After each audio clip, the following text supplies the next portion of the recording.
Yes, hello to everyone. I welcome you all to this new daily news digest session. Uh, the agenda of this session is कि हम कुछ articles discuss करेंगे आज, जो कि 23rd of January के papers में आए हुए, नवंबर के पेपर्स में आए हुए हैं। Since today is election result day in Maharashtra and Jharkhand, majority of the articles are not very important as far as our exam is concern. तो हम बहुत सिलेक्टिव आर्टिकल्स ही डिस्कस करने वाले हैं आज, जो हमें लगता है कि एग्जामिनेशन पॉइंट ऑफ व्यू से इंपॉर्टेंट है। So I'm picking up the first article from Indian Express. I have just one article today. That is, what is peak oil and when will it we reach it? Peak oil एक नया keyword या term लिखा हुआ है यहाँ, तो इसको थोड़ा सा मैं सिंप्लीफाई करना चाहता हूँ बिकॉज ये हमारे आंसर्स का पार्ट बनेगा। Peak oil basically is a term use to mean the point when global production वो टॉप आउट। मतलब ऑयल का अगर हम एग्जांपल दें या फॉसिल फ्यूल का एग्जांपल दें तो coal, oil and natural gas, these are the major fossil fuels and we have been indiscriminately using these fossil fuels since the industrial revolution। तो जब से इंडस्ट्रियल रेवोल्यूशन शुरू हुई है पिछले 150 साल से हम इनका कंटिन्यूस बेसिस पे इस्तेमाल करते हुए देखे गए हैं। और अब हो ये रहा है कि these fossil fuels are coming to an end, they are running out। तो पीक ऑयल शब्द की को अगर मैं परिभाषित करूं तो it means the point when the global production is going to be maximum, top out करेगा और फिर धीरे धीरे fossil fuels, coal and natural gas, they are going to basically become a part of history because what we have also decided is that we are going to shift to the renewable sources of energy. We are not entirely dependent as of now on these non-renewable sources।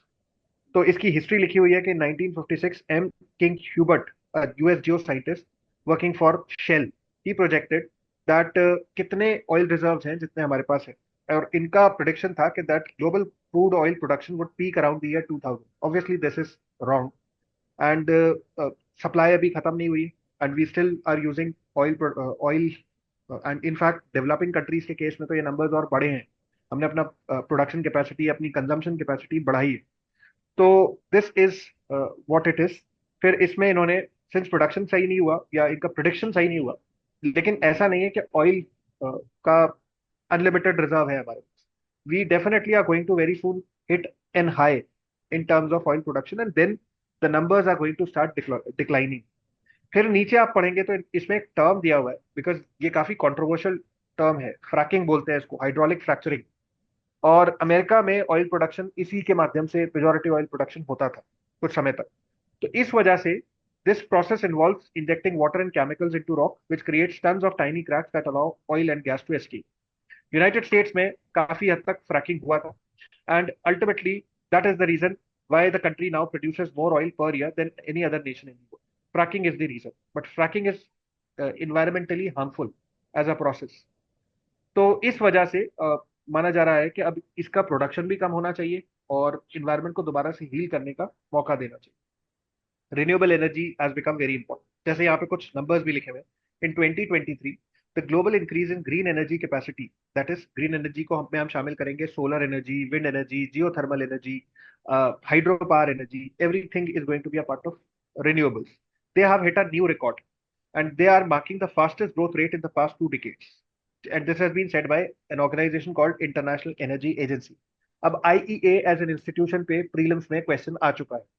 तो I think students को इसका और background as to what IEA stands for, where are its headquarters, ये सब चीजें देख लेनी चाहिए। And much of that was down to explosive growth in the solar panel industry specially in China.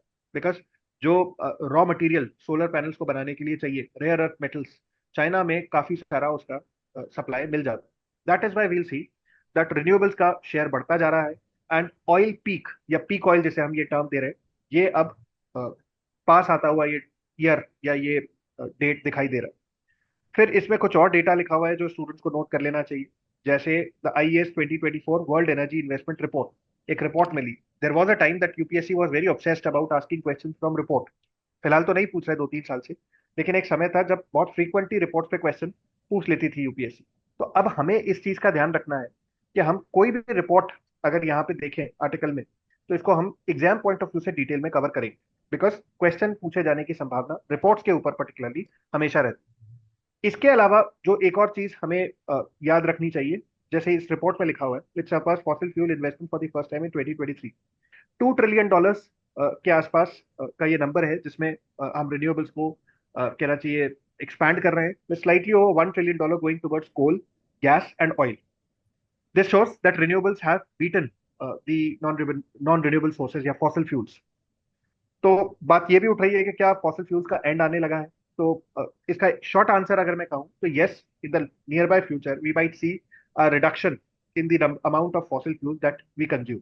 जैसे एक रिपोर्ट में लिखा हुआ है, वर्ल्ड एनर्जी आउटलुक रिपोर्ट, ये भी इंडियन ये इंटरनेशनल एनर्जी एजेंसी ही बनाती है, and it has said that climate targets won't be the only driver of rise in clean energy, highlighting motivators such as cost and intense competition for leadership in clean energy sectors. ध्यान रखिए, climate के targets को achieve करना is not the only reason why we are increasing our dependence on renewable sources. Another reason is आगे चल के ये sector cost effective भी हो जाएगा, सस्ता भी पड़ रहा है क्योंकि रिन्यूएबल सोर्सेस एनर्जी के। और दूसरा, यहाँ पे एक लीडरशिप की भी होड़ मची हुई है, बिकॉज जब से पता चला है कि China is going to be a major producer, other countries have also started to build their capacities when it comes to clean energy या green energy, and this has shifted the dynamics, geopolitical dynamics as well. इसके अलावा यहाँ पे oil companies की बात इन्होंने की है, कुछ स्पेसिफिक ऑयल कंपनीज के नाम दिए हुए हैं, मैं नहीं चाहता कि हम उनको देखें, but basically what they are trying to say here is long term में, जैसे इसमें एक इंडिया का टारगेट मैं हाईलाइट करना चाहता हूँ। इंडिया ने भी कहा है, last year conference of party 28 में कहा था कि 2034 इज द ईयर जहां तक हम अपना कोल प्रोडक्शन बढ़ाएंगे, and then we are going to start reducing the production of coal. तो India and almost the other developing countries as well, everybody is of the opinion that धीरे धीरे कुछ ना कुछ करके हमें अपना रिन्यूएबल्स का कैपेसिटी बढ़ाना है और नॉन रिन्यूएबल या फॉसिल फ्यूल्स की कैपेसिटी कम करनी। तो हमने एक एम्बिशियस कैलकुलेटेड डेडलाइन खुद को देके रखी है कि इस टाइम तक हम इस चीज को करेंगे, and then we are going to start wrapping things up. तो आई थिंक आपके एग्जामिनेशन के पॉइंट ऑफ व्यू से ये काफी इंपॉर्टेंट आर्टिकल है, जिसमें रिपोर्ट्स, पॉलिसी मेजर्स, डॉक्यूमेंट्स, ये सब चीजें आपको देखनी चाहिए। विद एक दिस दो चीज तो आई मैं वुड। ऐड करना चाहूंगा, if you allow me sir. Yes sir. इस जैसे यस सर आपने please. Peak oil term mention किया, वैसे ही कुछ और टर्म्स जो ऑयल से रिलेटेड होते हैं, वो जैसे कि स्वीट ऑयल पे क्वेश्चन आया हुआ है। ब्रेंट क्रूड ऑयल क्या है? तो इस तरह के टर्म्स पे क्वेश्चन हमेशा बनते हैं। तो ये स्वीट ऑयल क्या है, ब्रेंट क्रूड ऑयल क्या है, इंडिसेस जो ऑयल से रिलेटेड हैं, वो स्टूडेंट उसको जाने क्योंकि इसे क्वेश्चन आए हुए हैं। Yes sir, I agree. West Texas Intermediate करके एक टर्म है, उस जी पर सर। क्वेश्चन पूछ लिया था एक बार यूपीएससी ने। जी ठीक है, जी तो सर। आई एग्री, बिल्कुल देखना चाहिए student. With this I would now like to invite Kanhaiya sir to take this discussion forward. Thank you sir. आज का एक आर्टिकल है जो मैंने द हिंदू से लिया है। द हिंदू में एक एडिटोरियल आया है। जैसे कि हम देख रहे थे, कल भी इंपॉर्टेंट आर्टिकल्स थे एआई के ऊपर, आर्टिफिशियल इंटेलिजेंस के ऊपर। उसी के ऊपर एक ओपिनियन पेज पे एडिटोरियल है which is regarding democratising AI needs a radically different approach. तो जो पूरा आर्टिकल है ये डिस्कस कर रहा है कि कैसे हमें इसको डेमोक्रेटाइज करना चाहिए। दैट मीन्स कि हम जो स्मॉल प्लेयर्स हैं, स्मॉल कंपनीज हैं, उनके लिए भी एक्सेसिबल बनाएं। जो एआई रिलेटेड डाटा है, एआई रिलेटेड इंफ्रास्ट्रक्चर है, वो छोटे प्लेयर्स भी एक्सेस कर पाए, ना कि जो बिग टेक कंपनीज हैं उनकी यहाँ पर मोनोपोली हो। तो ये एक इम्पॉर्टेंट आर्टिकल हो जाता है उस पर्सपेक्टिव से। यहाँ पर जैसे बोल रहे हैं कि to break this big techs holds over the artificial intelligence ecosystem and democratize AI development, India like many other countries is investing in sovereign cloud infrastructure, creating open data platforms and supporting local startups।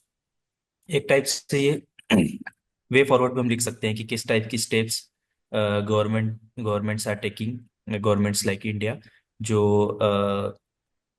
Which are moving towards democratising AI development. तो ये कैसे हो सकता है जिसमें हम sovereign cloud infrastructure बनाएं जिसको multiple companies can access, creating open data platforms and also supporting local startups. तो स्टार्टअप्स की हम जहाँ बात करते हैं तो हम स्मॉल कंपनीज की बात कर रहे हैं। अब बिग टेक का जो डोमिनेंस है उसके बारे में यहाँ बताया गया है, जो काफ़ी बड़ा चैलेंज है। So the enormous computational cost of building deep learning models make it nearly impossible for smaller players to compete। So deep learning models जो हैं, deep learning क्या होता है ये important है। Deep learning is type of AI जहाँ पर artificial neural networks के थ्रू जो डाटा है उसको एक्सेस करता है वो neural networks, and then it produces task, it it perform task through that learning. So जो डाटा से लर्निंग उसने की है आर्टिफिशियली, उससे वो टास्क परफॉर्म करता है। So this is a deep learning. तो जो डीप लर्निंग मॉडल्स हैं उनको बिल्ड करने में काफ़ी कॉस्ट लगता है, और वो इनॉर्मस कंप्यूटेशनल कॉस्ट जो है डीप लर्निंग मॉडल्स को बनाने का, वो छोटे प्लेयर्स के लिए इम्पॉसिबल है to compete in that particular market. जैसे यहाँ पर एग्जांपल भी दे रखा है जेमिनी अल्ट्रा, जो बहुत कॉस्टली मॉडल है। तो ये एग्जांपल नोट कर सकते हैं स्टूडेंट्स। किसने बनाया है, क्या है, इसको देखना है। Some recent policy proposal suggesting investing in a public compute infrastructure. जैसे इसका जो वे फॉरवर्ड दिया जाता है कि हम पब्लिक कंप्यूट इंफ्रास्ट्रक्चर बनाएं, एक फेडरेटेड मॉडल बनाएं, जो फॉर एग्जांपल इंडिया ने बनाया digital public infrastructure model. But ये बता रहा है कि इसके भी कुछ ड्रॉबैक्स हैं। This infrastructure also has to be competitive with big tech offering. Competitive होना चाहिए। Big tech companies offer a wide range of developer tools which makes the workflow easier and more efficient, and these tools are optimized for their cloud infrastructure। जैसे for example ये models के साथ साथ companies क्या करती है कि latest algorithm models देती है, जो इमेज वीडियोस एनालिसिस को बहुत इजी बना देता है, along with tools to simplify data preparation and labeling। So ये जो end to end service offering है बिगटेक्स की, ये चीपर है, इजियर है, जो अल्टीमेटली अदर जो मॉडल्स हैं उन पे जब हम सोचते हैं कि हम इसको रिप्लेस कर दें सोवरेन मॉडल से या फिर पब्लिक मॉडल से, तो वो काफ़ी कॉस्टली बना देता है उसको, बिकॉज ये काफ़ी चीपर सर्विसेज दे रहे हैं जो बिग टेक कंपनीज हैं। तो दैट्स वाई इस जो पर्टिकुलर फील्ड है एआई की, उसमें उनकी मोनोपोली है। जो जैसे फॉर एग्जांपल यहाँ लिखा है, this data intelligence is likely to be more sophisticated than what other players can achieve, giving them a substantial competitive edge। तो smaller AI companies find their end game is to sell to big tech, further entrenching the cycle of dominance। तो ultimately क्या करती है, छोटी companies भी कभी कुछ develop करती है, तो वो अल्टीमेटली बड़ी बिग टेक फर्म्स को सेल कर देती है उस चीज को। तो फिर वो उसी जो डोमिनेंस है उसी को स्ट्रेंथन कर रही है। Then open data initiatives are prone to commercial capture, where the better resourced actors like big tech companies with its advanced computational infrastructure and data intelligence are positions to best leverage these open data architecture। तो जो open data architecture है उसको भी leverage करने में smaller companies जो है वो पीछे रह सकती है। So big data companies are more equipped, I can say, more equipped to access that particular public infrastructure, public data infrastructure। तो वो उस केस में भी वहाँ मोनोपोली हो सकती है। So these are the concerns, जो चैलेंजेस जो यहाँ पर मेंशन है। फॉर एग्जांपल यहाँ पर ये दिया हुआ है कि जो पब्लिक एजुकेशन इंस्टीट्यूशंस है उनसे ज़्यादा इंडस्ट्री प्लेयर्स हैं, वो ज़्यादा academic publications and citations publish कर रहे हैं, and they are shaping this direction of AI research. तो they are investing more than the public infrastructure और पब्लिक इंस्टीट्यूशंस। तो ये एक टाइप का इशू है, इशू हम बोल सकते हैं। Then there is one theory जो इस आर्टिकल में प्रपोज की गई है, थ्योरी ऑफ चेंज, जो बोलता है कि हम अंडरस्टैंड करें कॉजल मैकेनिज्म को through which various factors like together and developing hypotheses about how potential intervention may contribute to change। In this model, the domain expertise and live experience guide AI development rather than statistical pattern in big data alone। यह big data से हम जो models create करते हैं उसके comparison में ये propose कर रहा है कि we should focus more on domain expertise and live experience. तो ये दो चीजें हैं जो जिस पे ज्यादा फोकस करने की बात करते हैं, जिसको हम बोलते हैं थ्योरी ऑफ चेंज। इसको हम वे फॉरवर्ड में बता सकते हैं। The by championing this small AI firmly anchored in a theory of change, we can carve out a space for AI development that is inherently more democratic and effective. तो जब हम live experience की बात करते हैं, domain expertise की बात करते हैं, तो उसमें मोनोपोली का चांसेस थोड़े कम हो जाएंगे। So we can ultimately indirectly democratize this particular AI development. तो ये एक इम्पॉर्टेंट है। कुछ टर्मिनोलॉजी यहाँ पर जो इम्पोर्टेंट, जैसे बिग डाटा यूज हुआ है, डीप लर्निंग प्लेटफॉर्म्स यूज हुए हैं, और एक दो टर्म्स और हैं जहाँ ये यूज हुई है, जैसे ग्लोबल डेवलपमेंट कॉम्पैक्ट क्या होता है, तो ये भी यहाँ पर यूज हुआ है। तो ये तीन टर्मिनोलॉजीज पर्टिकुलर आर्टिकल में इंपॉर्टेंट है। मेंस के लिए इसमें जो इंपॉर्टेंट है वो है चैलेंजेस एंड वे फॉरवर्ड। तो चैलेंजेस क्या होंगे, there is a challenge of this dominance of big tech companies. तो ये एक बहुत बड़ा चैलेंज है इन एआई डेवलपमेंट, और इस चैलेंज को कैसे ओवरकम किया जा सकता है। तो this article is proposing A theory of change and focusing more on domain expertise and live experience for the AI development. तो ये कुछ वे फॉरवर्ड है जो मेंशन कर सकते हैं। Creating sovereign cloud infrastructure, creating open data platforms and supporting local startups. तो ये भी कुछ वे फॉरवर्ड्स है जो आंसर्स में हम पुट कर सकते हैं। अब जो एआई के ऊपर है क्वेश्चंस यूपीएससी पूछता आया है, एक प्रीलिम्स का क्वेश्चन है 2020 का। I can show you year. Prelims 2020 का एक क्वेश्चन है जो एआई के ऊपर आया हुआ है। With the present state of development artificial intelligence can effectively do which of the following. तो एप्लीकेशंस पूछी हुई है इसमें। तो इस टाइप के क्वेश्चंस पहले भी यूपीएससी ने पूछे हैं। एआई के ऊपर प्रीलिम्स में भी क्वेश्चन आ सकता है, मेंस में भी आ सकता है। फ्यूचर टेक्नोलॉजी है, और अभी इस पर काफ़ी डिस्कशन भी चल रहा है इन वेरियस प्लेटफॉर्म्स। तो ये इंपॉर्टेंट है। जो मैंने ग्लोबल डेवलपमेंट कॉम्पैक्ट का बताया है वो भी पढ़ना चाहिए। उसमें क्या क्या पॉइंट्स आएंगे, उसमें सिर्फ एआई नहीं है और भी पॉइंट्स हैं। और ये ग्लोबल साउथ समिट में इसको अनाउंस किया गया था, तो इसमें देखना चाहिए स्टूडेंट्स को कि क्या इंपॉर्टेंट है क्या नहीं है। So that's it from my side. Now I'll invite Gaurav sir to continue this discussion. Thank you, sir. So there is one article from my side from today's edition of the Indian Express, और वो explained section से है. And this article is all about new tiger reserve that has come in Chhattisgarh. तो ये जो tiger reserve है और इससे के जो क्वेश्चंस होते हैं, that is very favourite of UPSC. हमेशा आप देखेंगे हर साल दर साल क्वेश्चन आते हैं, कभी कभी एक साल में दो दो क्वेश्चन आ जाते हैं. So it's very important. So what is important to like read for the tiger reserve? तो ये जो आर्टिकल हम पढ़ेंगे उसके साथ तो वो भी बताएंगे, बट जो इंसाइट है वो भी we will try to share with you.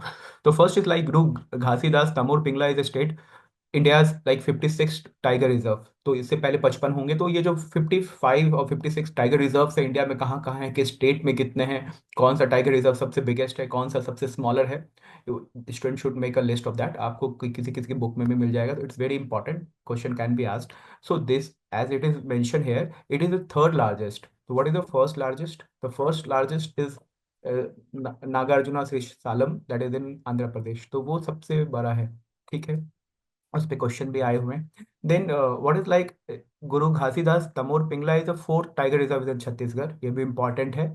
Other three are Achanakmar, Amarkantak, Indravati and Udanti Sitanadi. ठीक है, अब उदांती सिद्धांती है, ये बायोस्फीयर रिजर्व भी है. वो इस तरह से क्वेश्चन पूछते हैं, तो आपको ये सब बिल्कुल हॉलिस्टिकली तैयार करना है इसलिए. ठीक है, and this reserve is spread across 4 district. ये इंपॉर्टेंट है. Then what is important that it falls between two tiger reserve, that is Bandhavgarh in Madhya Pradesh and Palamu in the Jharkhand. It is very important for the like it is contiguous zone. एक tiger के लिए, एक habitat के लिए, एक prey base के लिए एक कंटिग्यूअस जोन है जहां they can roam free. So it really increases the chances of the survival, their sustenance and their like वो अच्छे से वो सर्वाइव कर पाए. तो it is very important. And this 2 point की it is between these two like Bandhavgarh और उसके बीच में है. इस पे क्वेश्चन बन सकता है. स्टूडेंट्स को ये ध्यान रखने की जरूरत है. And what is like mention that ये जो टाइगर रिजर्व है ये is very rich in flora and fauna. And जो स्पीसीज मेंशन्ड हैं both in the flora and fauna, student can take a note of that. And then that is mention that currently in Chhattisgarh there are like 30 के आसपास tigers की population है, और they are trying to increase that. और ये जो particular tiger reserve है इसमें 5-6 रहें. तो इससे आप टाइगर सेंसस के बारे में पढ़ सकते हैं कि स्टेट में टाइगर सबसे ज़्यादा है. तो मध्य प्रदेश में है सबसे ज़्यादा, किस पन्ना टाइगर रिजर्व में सबसे ज़्यादा है. तो ये सब कुछ कुछ इन्फॉर्मेशन है, ये आप नोट डाउन कर सकते हैं. एनटीसीए किसके अंदर आता है, किस एक्ट के अंदर बना हुआ है. These are important things that student can know make a note of. And this is important. And then what is try to know about the geographical locations of the tiger reserve as well, कि कहाँ से कौन, क्योंकि इसमें आप देखोगे Agusta मलाई tiger reserve और बाकी सत्यमंगलम टाइगर रिजर्व इस तरह की वो नीलगिरी में सैडल्ड है, कहाँ है. इस तरह से क्वेश्चन वेरियस डोमेन में क्वेश्चन यूपीएससी है जो हर साल बनाती है. And what is important in this article that how authorities are preparing for the tiger conservation. तो इसमें एक टाइगर कंजर्वेशन पे क्वेश्चन एक आया था, मुझे याद है, एम स्ट्राइप्स क्या होता है, स्टूडेंट नोट डाउन कर सकते हैं. And thing is that making this continuous zone of tiger का एक जोन रहेगा, तो इसे टाइगर प्रिजर्वेशन में आसानी होगी. Then there is like creating awareness among the people to avoid animal human conflict जो होता है उसको मिटिगेट करने की कोशिश की गई है. एंड ये जो यहाँ पे एक वाइल्ड लाइफ कॉरिडोर की बात हो गई की गई है। तो वाइल्ड लाइफ कॉरिडोर क्या होता है? एंड ये क्योंकि कंटिन्यूअस रहेगा एमपी के साथ, तो it will make a unbroken chain of corridor which tiger to really flourish better. So this is all important from this article. So what you need to take away from that कि tiger India में tiger reserve कितने हैं, इससे पहले कौन सा tiger reserve बना, तो धौलपुर करौली इन राजस्थान। तो ये सब चीजें हैं जो आपको याद रखना है। क्वेश्चंस हमेशा ही आए हैं, I try to like share with you. ये देखो, ये क्वेश्चन 2020 में आया है। 2020 में आप देख सकते हो दो दो क्वेश्चंस आए हुए हैं, ठीक है। इनफैक्ट 3 क्वेश्चंस आए हुए हैं। इन 2019 में क्वेश्चन आया हुआ है, देन यू विल सी 2017 में आया है, 2018 में भी आया हुआ है। तो एवरी ईयर 2017 में आया हुआ है, every year, and more questions were asked also, though that were like आज के डेट के लिए वो थोड़े से क्वेश्चन उतने टफ नहीं है, इसलिए मैंने उसको शेयर नहीं किया आपके साथ। तो यू कैन सी दैट किस किस प्रकार से क्वेश्चन बनते हैं। तो इट इज़ वेरी इंपॉर्टेंट कि आप टाइगर रिजर्व्स को बहुत अच्छे से करके जाएं from your prelims point of view. So this is basically all from today's edition, and I hope we all hope to meet you tomorrow. So we conclude this session. Thank you all.